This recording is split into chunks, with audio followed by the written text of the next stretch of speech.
اللہ تعالیٰ کو یاد کرنا خوبصورت ترین کاموں میں سے ایک کام ہے، بہترین عبادات میں سے ایک عبادت ہے۔ قرآن پاک میں اللہ تعالیٰ اس کے بارے میں فرماتے ہیں وَلَذِكْرُ اللَّهِ أَكْبَرُ، اور اللہ کا ذکر بہت بڑا کام ہے، بہت اچھا کام ہے۔ حقیقت یہ ہے کہ انسان جس چیز سے محبت کرتا ہے اس کو ضرور یاد کرتا ہے، اس کا ذکر کرتا ہے، دل ہی دل میں بھی اور زبان سے بھی، کیونکہ جس چیز کی محبت انسان کے دل میں ہوتی ہے وہ چیز زبان پر آ کر رہتی ہے۔ یہ ہو نہیں سکتا کہ ہم اللہ تعالیٰ سے محبت کرتے ہوں، دل میں اس کو یاد کرتے ہوں، پھر زبان سے اس کا ذکر کرنا بھول جائیں۔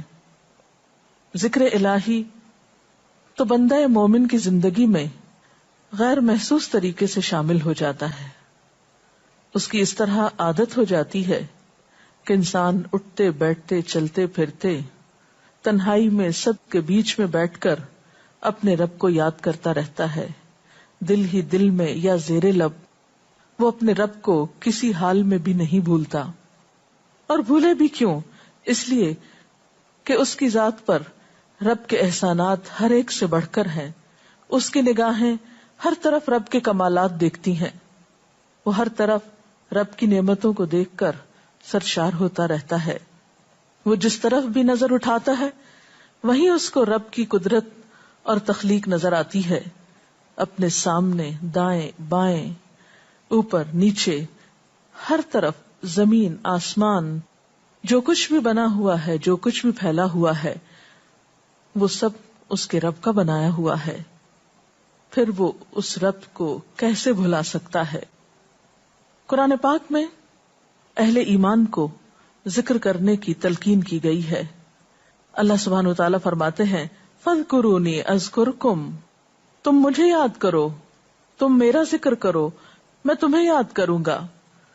ایک اور جگہ پر فرمایا وَاذْكُرْ رَبَّكَ فِي نَفْسِكَ تَضَرُّعًا وَخِيفَةً وَدُونَ الْجَهْرِ مِنَ الْقَوْلِ بِالْغُدُوِّ وَالْآصَالِ وَلَا تَكُن مِّنَ الْغَافِلِينَ، اور اپنے پروردگار کو دل ہی دل میں عاجزی اور خوف کے ساتھ اور آہستہ آواز سے صبح و شام یاد کرتے رہو، اور دیکھنا غافل نہ ہونا، یعنی رب کی یاد سے کبھی بھی غفلت اختیار نہ کرنا۔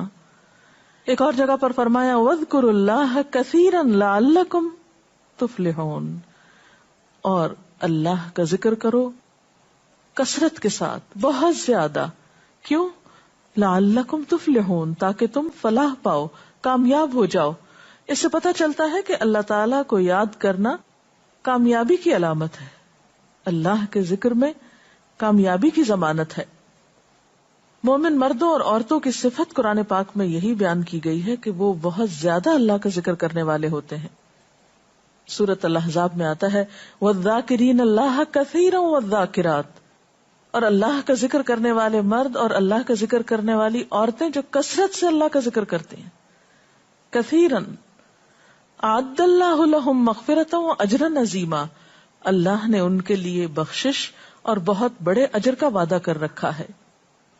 اور پھر یہ کہ ذکر کرنے کے لیے کوئی خاص وقت مقرر نہیں، انسان ہر حال میں ذکر کر سکتا ہے، ہر وقت میں ذکر کر سکتا ہے۔ نبی صلی اللہ علیہ وسلم کے بارے میں آتا ہے کان یذکر اللہ فی کل احیانہ، آپ ہر وقت میں، یعنی ہر قسم کے وقت میں، دن میں یا رات میں، صبح میں یا شام میں اللہ کا ذکر کیا کرتے تھے۔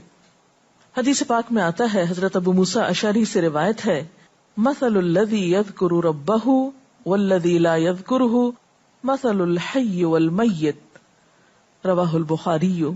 آپ صلی اللہ علیہ وسلم نے فرمایا اس شخص کی مثال جو اپنے رب کا ذکر کرتا ہے زندہ انسان کی طرح ہے، اور اس کی مثال جو اپنے رب کا ذکر نہیں کرتا مردہ شخص کی طرح ہے۔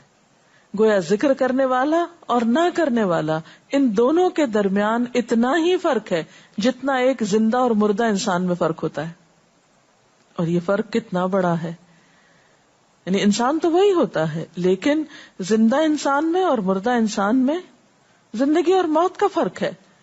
بالکل اسی طرح جو شخص اپنے رب کو یاد کرتا ہے، اس کا ذکر کرتا ہے، اس کے اندر ایک زندگی ہے، اس کے اندر ایک خاص خوشی ہوتی ہے، اطمینان ہوتا ہے، اور وہ جو نہیں کرتا اس کا دل مردہ ہوتا ہے، اس کے اندر زندگی کی کوئی امنگ نہیں ہوتی. ایک اور حدیث میں آتا ہے، نبی صلی اللہ علیہ وسلم نے فرمایا، اللہ تعالیٰ فرماتا ہے میں اپنے بندے کے خیال کے مطابق ہوتا ہوں یا خیال کے ساتھ ہوتا ہوں. جو خیال وہ میرے بارے میں رکھتا ہے میں اسی کے مطابق اس کے ساتھ معاملہ کرتا ہوں، اور میں اس کے ساتھ ہوتا ہوں جب وہ مجھے یاد کرتا ہے. گویا ذکر کرنے والے اللہ کی مدد کے مستحق ہوتے ہیں، یعنی اللہ ایسے بندوں کے ساتھ ہوتا ہے جو ذکر کرتے رہتے ہیں. اگر وہ مجھ کو اپنے دل میں یاد کرتا ہے تو میں بھی اس کو اپنے دل میں یاد کرتا ہوں، اور اگر وہ مجھے کسی جماعت میں بیٹھ کے یعنی کسی گروپ میں یعنی پبلک میں بیٹھ کے یاد کرتا ہے تو میں اس کو اس سے بہتر جماعت میں یاد کرتا ہوں، یعنی فرشتوں کی جماعت میں یاد کرتا ہوں. تو گویا فاذکرونی اذکرکم، تم مجھے یاد رکھو میں تمہیں یاد رکھوں گا. تو جو شخص بھی یہ چاہتا ہو کہ اللہ تعالیٰ اس کو یاد رکھے، اس کی مشکل میں اس کی مدد کرے، تو اس کے لیے کیا ضروری ہے کہ پھر وہ ذکر کرتا رہے. اور ذکر تمام عبادات کو خوبصورت بناتا ہے. مثلا روزہ رکھنا ایک عبادت ہے، لیکن جس روزے میں ذکر الہی ہو اس کا اجر و ثواب کئی گنا بڑھ جائے گا.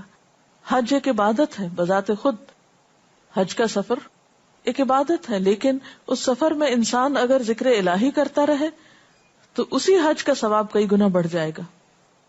اور نماز تو سراسر ہے ہی اللہ کی یاد کا نام. اقم الصلاۃ لذکری، نماز قائم کرو میری یاد کے لیے. اللہ کے ذکر کا بہترین طریقہ ہے. ایک اور موقع پر آپ صلی اللہ علیہ وسلم سے جب یہ پوچھا گیا کہ سب سے اچھی نماز کس کی، سب سے اچھا روزہ کس کا، سب سے اچھا حج کس کا، سب سے اچھا مجاہد کون، تو آپ صلی اللہ علیہ وسلم نے ہر بار یہی جواب دیا کہ جو اپنے ان کاموں میں ذکر الہی کثرت کے ساتھ کرے. اور ذکر کرنے والے ہر میدان میں آگے نکل جاتے ہیں. حدیث پاک میں آتا ہے نبی صلی اللہ علیہ وسلم نے فرمایا مفردون سبقت لے گئے. لوگوں نے پوچھا کہ یہ مفردون کون ہے؟ فرمایا وہ مرد جو کثرت کے ساتھ اللہ کا ذکر کرتے ہیں اور وہ عورتیں جو کثرت کے ساتھ اللہ کو یاد کرتی ہیں. اور یہاں آپ نوٹ کر رہے ہیں خاص طور پر مردوں کے ساتھ ساتھ عورتوں کا ذکر بھی ملتا ہے. حضرت عبداللہ بن بسر فرماتے ہیں کہ ایک شخص نے عرض کیا یا رسول اللہ صلی اللہ علیہ وسلم، بے شک اسلام کے احکام مجھ پر بہت ہیں، یعنی ذمہ داریاں بہت ہیں، کرنے کے کام بہت ہیں. آپ مجھے کوئی ایسی بات بتائیں جسے میں اپنے لیے لازم کر لوں، یعنی میرے لیے آسان ہو اور میں پابندی سے کر سکوں. تو آپ صلی اللہ علیہ وسلم نے فرمایا لا یزال لسانک رطبا من ذکر اللہ، کہ ایک چیز پابندی سے پکڑ لو، اور وہ کیا کہ تیری زبان ہمیشہ اللہ کے ذکر سے تر رہے، ہر دم اللہ کو یاد کرتے رہو. اور یہ حقیقت ہے کہ انسان کوئی بھی کام کر رہا ہو، مثلا خواتین کھانا پکا رہی ہیں، گھر صاف کر رہی ہیں، واک کر رہی ہیں، کوئی بھی کام کر رہی ہیں اس طرح کا، تو اس میں ساتھ ساتھ اللہ کی یاد کرتی رہیں. سبحان اللہ، الحمد للہ، اللہ اکبر، استغفر اللہ، لا الہ الا اللہ، ان اذکار کا ورد کرتے رہیں، تو اس میں کام بھی ہوتا رہے گا اور اس کے ساتھ ساتھ اللہ کی یاد بھی ہوتی رہے گی. خصوصی طور پر 2 کلمات ایسے ہیں جن کے بارے میں بہترین اجر کی خوشخبری سنائی گئی. آپ صلی اللہ علیہ وسلم نے فرمایا کلمتان، 2 کلمات ایسے ہیں خفیفتان علی اللسان، جو زبان پہ بہت ہلکے ہیں، یعنی پڑھنے میں کچھ مشکل نہیں. ثقیلتان فی المیزان، میزان میں بہت بھاری ہیں. حبیبتان الی الرحمن، رحمان کو بہت محبوب ہیں، اور وہ کیا ہیں؟ سبحان اللہ و بحمدہ، سبحان اللہ العظیم. چلتے پھرتے، اٹھتے بیٹھتے، کام کاج کرتے، تسبیح پڑھتے رہنا، ذکر کرتے رہنا انسان کے دل کو جہاں اطمینان بخشتا ہے وہاں اس کے کام کو آسان بھی کر دیتا ہے، اور اللہ کی مدد بھی ساتھ ہوتی ہے. اور قرآن پاک میں ایسے لوگوں کے لیے خوشخبری ہے، الا بذکر اللہ تطمئن القلوب، سنو اللہ کے ذکر سے دلوں کو اطمینان ہوتا ہے. اور ویسے بھی میزان میں بہت بھاری نیکی ہے. ایک حدیث میں آتا ہے کہ رسول اللہ صلی اللہ علیہ وسلم نے لوگوں سے پوچھا کیا میں تمہیں نہ بتاؤں کہ تمہارے اعمال میں سب سے اچھا عمل، سب سے پاکیزہ، اور تمہارے درجات کو سب سے زیادہ بڑھانے والا، اور جو تمہارے لیے سونے چاندی کے خرچ کرنے سے زیادہ بہتر ہو، اور اس سے بھی بہتر ہو کہ تم اپنے دشمنوں سے ملو، ان کی گردنیں تم مارو اور وہ تمہاری گردنیں مارے، تو کیا ایسا عمل نہ تمہیں بتاؤں؟ صحابہ نے عرض کیا، ضرور یا رسول اللہ صلی اللہ علیہ وسلم، ہمیں ایسا عمل بتائیے. تو آپ نے فرمایا وہ اللہ کا ذکر ہے. یعنی تمام اعمال میں وہ سبقت لے جاتا ہے. اسی طرح ایک اور حدیث میں ہے، رسول اللہ صلی اللہ علیہ وسلم نے فرمایا کہ جب بھی کچھ لوگ بیٹھتے ہیں اور وہ اللہ کا ذکر کرتے ہیں، کسی مجلس میں اکٹھے ہو کر بیٹھتے ہیں، تو اللہ کی رحمت ان کو ڈھانپ لیتی، ان پر سکینت نازل ہوتی ہے. اللہ تعالیٰ ان کا اپنے ہاں ذکر کرتے ہیں. گویا اکیلے بھی ذکر کیا جا سکتا ہے اور کسی مجلس میں اکٹھے بیٹھ کر بھی. پھر اسی طرح صبح و شام بھی، جیسا کہ قرآن پاک میں آتا ہے، وَسَبِّحْ بِحَمْدِ رَبِّكَ قَبْلَ طُلُوعِ الشَّمْسِ وَقَبْلَ غُرُوبِهَا، اپنے رب کی تسبیح بیان کرو سورج نکلنے سے پہلے اور اس کے غروب ہونے سے پہلے. ایک اور جگہ پر آتا ہے وَسَبِّحْ بِحَمْدِ رَبِّكَ بِالْعَشِيِّ وَالْإِبْكَارِ، اپنے رب کی حمد و ثنا بیان کرو عشی کے وقت یعنی عصر کے وقت، والابکار اور صبح کے وقت. عشی کا لفظ جو ہے یہ زوال شمس سے غروب شمس کے درمیانی وقت کو کہتے ہیں. پھر اسی طرح انبیاء علیہ السلام کے بارے میں ہم دیکھتے ہیں، حضرت داؤد علیہ السلام بہت خوبصورت آواز سے، بہت خوبصورت انداز میں اللہ تعالیٰ کا